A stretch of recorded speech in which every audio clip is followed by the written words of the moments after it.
सब लोग मौके और मुहूर्त के इंतजार में है। जिस दिन मुहूर्त बन जाए उस पार्टी को छोड़कर इधर उधर कहीं न कहीं लोगों ने अपना ठिकाना खोज कर रखा है। तो जेडीयू अब समाप्त लगभग हो ही चुकी है। तो हम तो चाहते हैं कि नीतीश जी वहां से जल्दी बाहर निकले, क्योंकि नीतीश जी जिस परेशानी में है उस उम्र में इतनी परेशानी में रहना किसी के लिए भी ठीक नहीं है। एनडीए को 40 में 40 जिताना है ना। नीतीश जी कहते थे ना कि हम 3 सीट से कभी कंप्रोमाइज नहीं करें, जिसमें करप्शन भी था। तो अब 3 सी में से 1 सी हटा दिया है क्या, समझ में आती। लेकिन स्वयं नीतीश कुमार जी आमदा है इस बात पर कि कैसे राज्य को फिर से उन्हीं हाथों में सौंप दिया जाए जिन हाथों ने बिहार को हर तरह से तंग किया था, बर्बाद किया था, अराजक माहौल में ढकेल दिया था। और नीतीश जी को भी बिहार के लोगों ने बार बार उनके आग्रह पे आशीर्वाद दिया, मैंडेट दिया।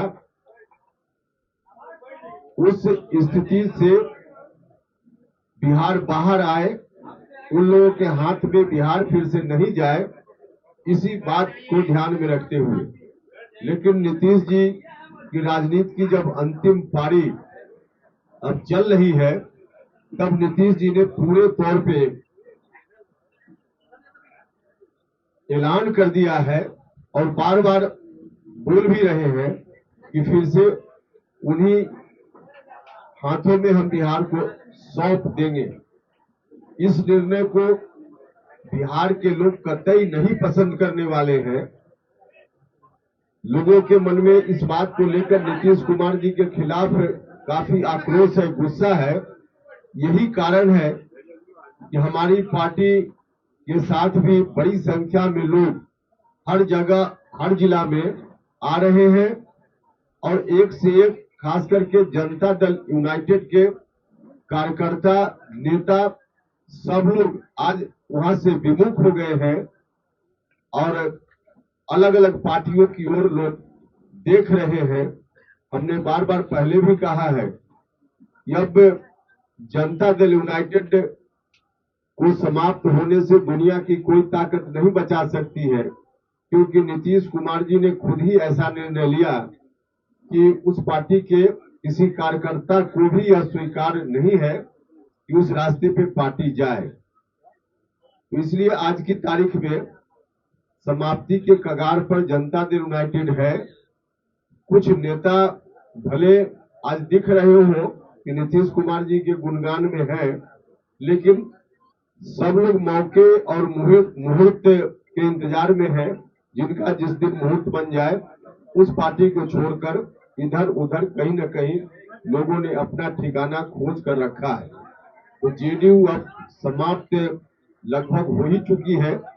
ऐसी परिस्थिति में हमारी पार्टी की भूमिका बढ़ जाती है, क्योंकि जिस मकसद को लेकर जनता दल यूनाइटेड का गठन हुआ था, उसके पहले समता पार्टी के रूप में, अब जब वह पार्टी ही उस मकसद से भटक गई है, तो उस मकसद को पूरा करने की दिशा में मजबूती से कोई पार्टी खड़ी रहे और समाज के उन तबकों को एड्रेस करे जिन तबकों को विशेष रूप से जेडीयू एड्रेस करता था। वैसी परिस्थिति में आज राष्ट्रीय लोक जनता दल लोगों की नजर में है, आकर्षण का सेंटर है।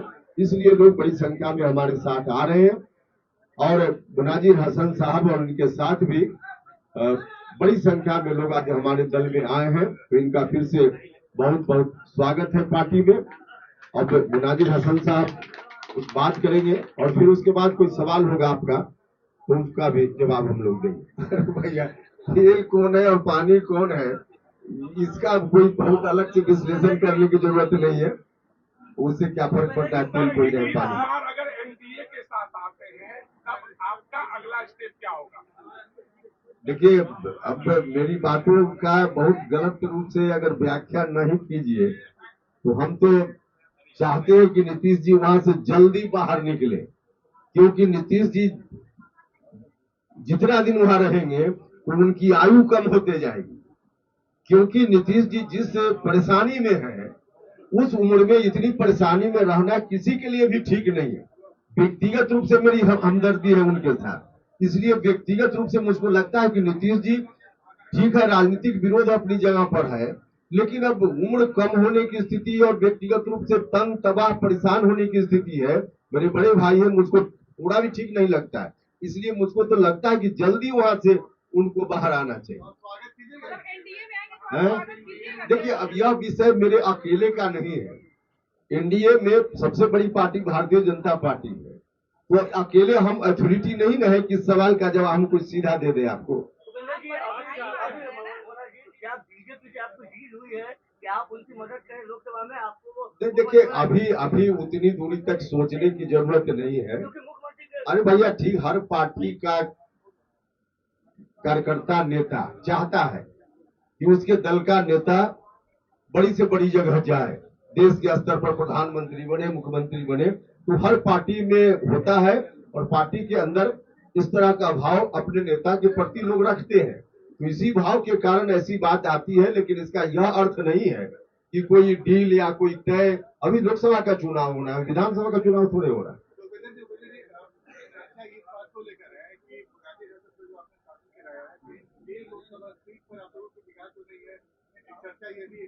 देखिए, निगाह की बात जहां तक है तो 40 लोकसभा क्षेत्र पर हम लोगों की निगाह है। एनडीए को 40 में 40 जिताना है ना, सिर्फ मुंगेर क्यों आप नाम ले रहे हैं? 40 जगह हम लोगों की निगाह है और 40 जगह एनडीए कैसे जीते, इस बात के लिए हम लोग लगातार प्रयास कर रहे हैं, संगठन का विस्तार कर रहे हैं, लोगों के बीच जा रहे हैं और 40 में 40 जीतेंगे, इस विश्वास के साथ जा रहे हैं। क्या कहा है? जितना जल्दी हो केंद्र सरकार चुनाव करा ले, हम तैयार हैं। अरे तैयार है तो तैयार रहे, चुनाव तो अपने हिसाब से होता है। इलेक्शन कमीशन, केंद्र सरकार तो अपना अलग उसका विधि विधान है, उस विधि विधान से चुनाव होता है, उसमें इनके कहने से क्या होता है? अमित शाह ने कहा तेल और पानी का गठबंधन, इस तरीके से बयान को आप देखते हैं? देखिए, बिल्कुल ठीक कहा है अमित शाह जी। नीतीश जी आज कितना दबाव में वहां है। हम कभी कभी नीतीश जी का चेहरा देखते हैं तो मुझको अंदर से तरस आती है, दया का भाव आता है। नीतीश जी वहां सहज भाव से कभी रह ही नहीं सकते। वैसे लोगों के साथ नीतीश जी सहज भाव से कैसे रह सकते हैं, जिनके खिलाफ नीतीश जी ने पूरा जीवन अपना लगाया, और एक बार नहीं कई बार। और एक बार तो ऐसी स्थिति बनी कि उनके साथ गठबंधन में रहते हुए ठीक उन्हीं कारणों की चर्चा करके नीतीश जी बाहर हुए उनसे, जो कारण आज उससे ज्यादा गंभीर रूप में है, फिर भी नीतीश जी को चुप रहना पड़ रहा है। भ्रष्टाचार का इशू उस वक्त 2017 में नीतीश जी ने क्या कहा था? आरोप जब लगा तेजस्वी यादव के ऊपर तो कहा कि पब्लिक डोमेन में जाकर तेजस्वी यादव बताएं कि क्या कहना है उनका, क्या सफाई देनी है। नहीं सफाई आई तो गठबंधन तोड़ लिया। आज उससे ज्यादा गंभीर आरोप भ्रष्टाचार का लगा है और इस परिस्थिति में नीतीश जी चुप है। चुप ही नहीं है, उनको विवश होकर यहाँ तक बोलना पड़ रहा है कि बेचारे लालू जी को फंसाया जा रहा है। नीतीश जी अंदर से यह बात अब किस मजबूरी में बोल रहे हैं, राजनीतिक महत्वाकांक्षा के कारण बोल रहे हैं, लेकिन है बहुत असहज स्थिति उनकी। इसलिए अमित शाह जी ने अगर कहा कि तेल और पानी जैसा संबंध, तो बिल्कुल ठीक कहा। एक आदमी अजीत पवार जैसे लोग भाजपा में शामिल हो रहे हैं, इसीलिए क्या वॉशिंग मशीन में घुसिए, साफ हो जाएगा, भ्रष्टाचार मामला नहीं रहा बीजेपी के लिए। अरे भैया, पहले नीतीश जी से न पूछ लीजिए कि उनके लिए मामला रहा कि नहीं रहा मामला। नीतीश कुमार जी से पूछ लीजिए कि उनके लिए। नीतीश जी कहते थे ना कि हम 3C से कभी कंप्रोमाइज नहीं करें, जिसमें करप्शन भी था। तो अब 3C में से 1C हटा दिया है क्या उन्होंने? यह पूछिए पहले उनसे। मुनाजिर साहब से जवाब इनको ही देना चाहिए था, लेकिन क्योंकि आपने पार्टी को बीच में लाकर ऐसा आरोप लगा दिया पार्टी के ऊपर कि मुझको बोलना जरूरी हो गया। आपने कहा कि बीजेपी में जाने का यह दूसरा रास्ता है। माफ कीजिएगा, पार्टी को इस नजर से अगर आप समझ रहे हैं तो मुझको लगता है कि ठीक नहीं है। इससे ज्यादा मेरी प्रतिक्रिया देना मुनासिब, लेकिन सेकुलर कैरेक्टर नीतीश जी जीवन भर बीजेपी के साथ रहे, आज अलग हुए तो सेकुलर हो गए।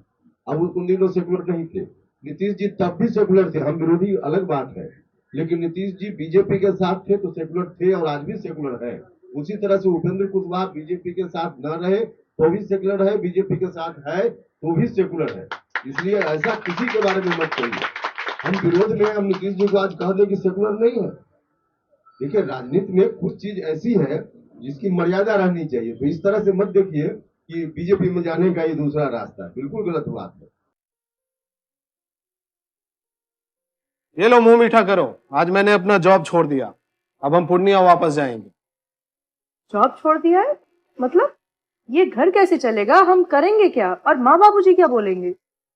इसलिए मैं एक और मिठाई का डब्बा लाया, अपने बिजनेस के लिए लोन अप्रूव हो गया। अरे लोन अप्रूव हो गया वो तो ठीक है, लेकिन पूर्णिया में हम रहेंगे कहाँ? अपना घर भी तो नहीं है वहां। इसलिए तो एक और मिठाई का डब्बा अलग से लाया हूं। हमने पूर्णिया में घर ले लिया है, पूर्णिया के ई होम्स पैनोरमा में। पूर्णिया में पैनोरमा ग्रुप लेकर आए हैं ई होम्स पैनोरमा, बड़ा घर, आलीशान जिंदगी और अत्याधुनिक सुविधाओं के संग। अरे अरे अब क्यों मुंह मीठा करवा रही हो? क्योंकि हम घर वापसी जो कर रहे हैं। घर वापसी की खुशी पूर्णिया में ई होम्स पैनोरमा के संग। ई homes panorama, luxurious lifestyle redefined.